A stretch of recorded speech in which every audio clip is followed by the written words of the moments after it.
الحمد لله والصلاة والسلام عليكم السلام. الحمد لله والصلاة والسلام على رسول الله، وبعد.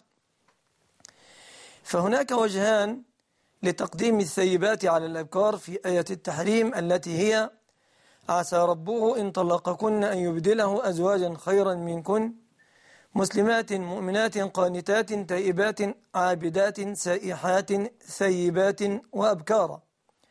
فالسؤال الذي طرحته الأخت يحفظها الله: لماذا قدمت الثيبات على الأبكار مع أنه في الجملة يستحب زواج البكر على الثيب على الإجمال؟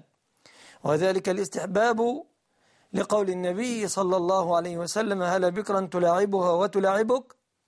ولقول عائشة رضي الله عنها للنبي صلى الله عليه وسلم: يا رسول الله، أرأيت لو نزلت واديا به شجر أكل منه وشجر لم يؤكل منه، تحت أيتها كنت ترتع بعيرك؟ قال: تحت التي لم يؤكل منها، تريد أنه لم يتزوج بكرا غيرها. ففي الجملة زواج البكر أفضل من زواج الثيب، لكن لا يزال السؤال قائما: لماذا قدمت الثيبات على الأبكار في الآية الكريمة؟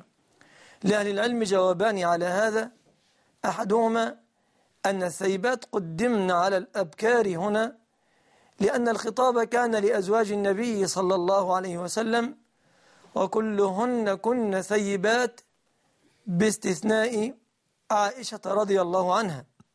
فلما كان الخطاب لأزواج النبي وكلهن ثيبات قدم ذكر الثيبات على الأبكار. هذا وجه. والوجه الآخر أن الواو لا تقتضي الترتيب في الأفضلية.